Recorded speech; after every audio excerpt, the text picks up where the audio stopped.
রাজ্যের সমস্ত চুক্তিভিত্তিক শিক্ষক শিক্ষাকর্মী শিক্ষিকাদের জন্য এই মুহূর্তের আরও একটি বড় প্রতিবেদন। সুপ্রিম কোর্টের কড়া নির্দেশ। আপনাদেরকে জানিয়ে রাখি, 28শে মার্চের মধ্যে পশ্চিমবঙ্গ সহ অন্যান্য রাজ্যকে আগামী 28শে মার্চের মধ্যে বিজ্ঞপ্তি জারির নির্দেশ দিয়েছে সুপ্রিম কোর্টের বিচারপতি সুধাংশু ধুলিয়ার ডিভিশন বেঞ্চ।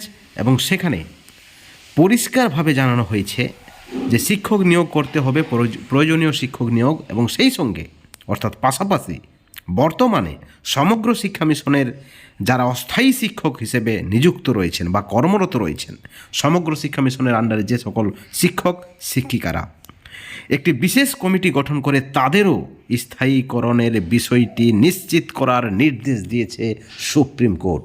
এই মুহূর্তের অত্যন্ত বড় খবর, ব্রেকিং নিউজ। আপনারা ইতিমধ্যেই জানেন যে রাজ্যের সমস্ত চুক্তিভিত্তিক শিক্ষক শিক্ষাকর্মী যারা রয়েছেন, সমগ্র শিক্ষা মিশনের আন্ডারে যারা রয়েছেন, তাদের এই মুহূর্তে একটাই দাবি, স্থায়ীকরণ ও বেতন বৃদ্ধি। রাজ্য সরকার যারা ভোট ব্যাংকের সঙ্গে নিযুক্ত, যারা সমগ্র শিক্ষা মিশনের অনেক পরে নিয়োগ, তাদের জন্য অনেক কিছু করলেও তাদের বেতন অনেকটাই বাড়িয়েছেন, তাদেরকে অন্যান্য সুযোগ সুবিধা দেওয়া হলেও সমগ্র শিক্ষা মিশনের কর্মীদের কিন্তু বঞ্চিত করে রেখেছেন।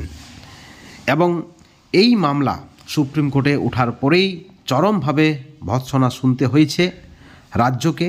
এবং একই সঙ্গে আপনাদেরকে আমরা এই বিষয়ে ডিটেলসে জানাবো, ডিটেলস প্রতিবেদন নিয়ে এসেছি। আপনাদেরকে অনুরোধ করব আপনারা পুরো ভিডিওটি শেষ পর্যন্ত দেখবেন।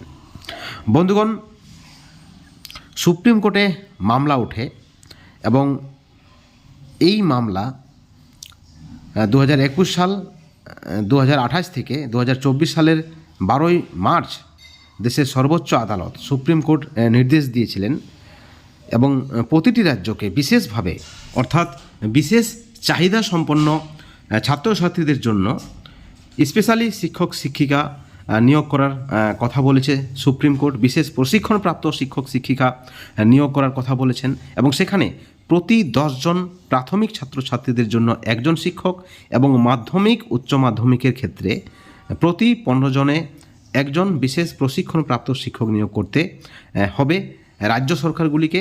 এই ধরনের কিন্তু নির্দেশ সুপ্রিম কোর্টের। কিন্তু কেন্দ্রীয় সরকারের এই নির্দেশিকাকে বুড়ো আঙুল দেখিয়েছে পশ্চিমবঙ্গ সহ বেশ কয়েকটি রাজ্য। পশ্চিমবঙ্গ সরকার সহ ভারতের বিভিন্ন রাজ্য, কেন্দ্রশাসিত অঞ্চলগুলি এখনও পর্যন্ত এই নিয়ম, এই নির্দেশ কিন্তু ঠিকভাবে পালন করছে না বলে যেটা অভিযোগ রয়েছে। এবং মামলাকারীদের পক্ষ থেকে বড় অভিযোগ আনা হয়েছে সুপ্রিম কোর্টে। এবং সুপ্রিম কোর্টে শুনানির সময় যে বক্তব্য রেখেছেন তাতে কিন্তু সমগ্র শিক্ষা মিশনের কর্মীদের জন্য খুশির খবর। অনেকেই বলছেন এবার সমগ্র শিক্ষা মিশনের বঞ্চনার হয়তো অবসান হবে সুপ্রিম কোর্টের হস্তক্ষেপে।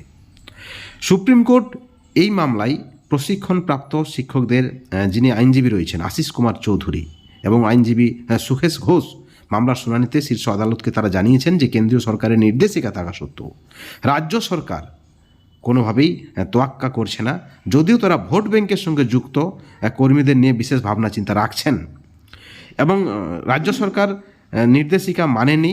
তাই তাদের অভিযোগ এই বিষয়টা যেন সুপ্রিম কোর্ট দেখে এবং ঠিক এই কারণে বিশেষ চাহিদা সম্পন্ন পড়ুয়াদের জন্য বিশেষ প্রশিক্ষণপ্রাপ্ত শিক্ষক হিসেবে নিয়োগের যে বেপরোয়া মনোভাব দেখাচ্ছে রাজ্য সরকার, অনীহা দেখাচ্ছে, সেই বিষয়ে যাতে সুপ্রিম কোর্ট হস্তক্ষেপ করে। এছাড়াও মামলাকারীর আইনজীবীদের আরও যে অভিযোগ রয়েছে যে পশ্চিমবঙ্গ সরকার যে গড়িমসি দেখাচ্ছে তাতে কিন্তু বিশেষভাবে সক্ষম ছাত্রছাত্রীরা সঠিক পঠন পাঠন থেকে বঞ্চিত হচ্ছে। অর্থাৎ একদিকে সমগ্র শিক্ষায় বঞ্চনা, অপরদিকে বিশেষ চাহিদা সম্পন্ন শিক্ষার্থীদের শিক্ষায় বঞ্চনা।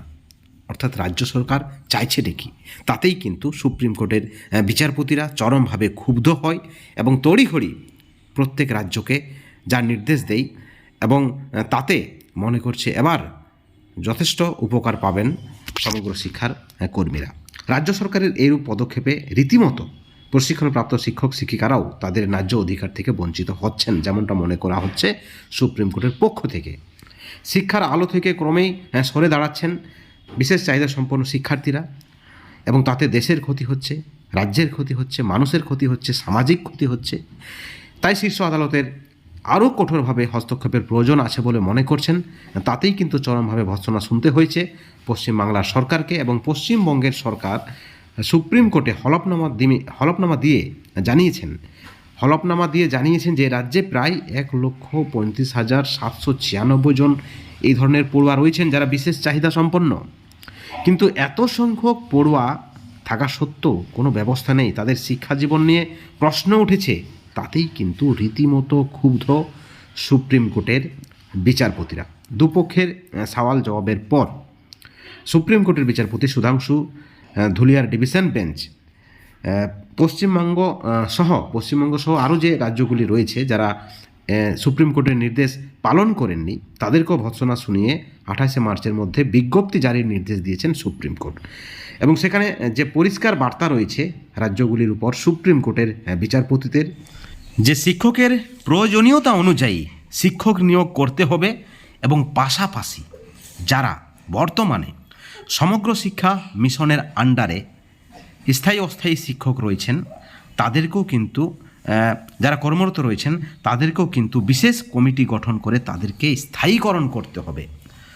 একেবারে স্থায়ী শিক্ষকের মর্যাদা দিতে হবে, যাতে করে ছাত্রছাত্রীরা তাদের শিক্ষার কোনো ঘাটতি বা খামতি না থাকে। এবং একই সঙ্গে আপনাদেরকে আমরা জানিয়ে রাখি, এই মামলার পরবর্তী শুনানির দিন ধার্য করেছে সুপ্রিম কোর্ট 15ই জুলাইয়ের মধ্যে রাজ্যগুলি কি যুক্তি দেখাচ্ছে, এবং সেখানে সুপ্রিম কোর্টের যে নির্দেশ রয়েছে সেই নির্দেশ পালনে রাজ্যগুলির অসুবিধা কোথায় আইনি বাধা রয়েছে, আদৌ কি সুপ্রিম কোর্ট যে নির্দেশ দিয়েছেন সেই নির্দেশ পালন করা সম্ভব রাজ্যগুলির পক্ষ থেকে।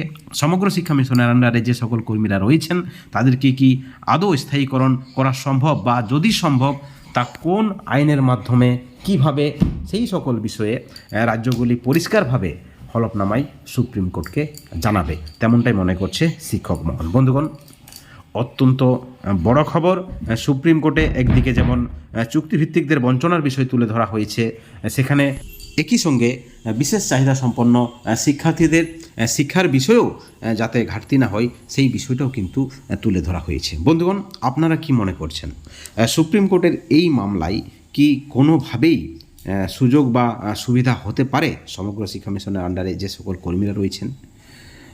অবশ্যই আপনাদের সুচিন্তিত মতামত চ্যানেলের কমেন্ট সেকশনে কমেন্ট করে জানাবেন। একই সঙ্গে প্রশ্ন উঠেছে, তাহলে কি এবার বঞ্চনার অবসানে বা ভাতা বৃদ্ধির জন্য সুপ্রিম কোর্টেই মুভ করা উচিত পার্শ্ব শিক্ষক এসএসকেএমএসকেদের, শিক্ষা বন্ধুদের?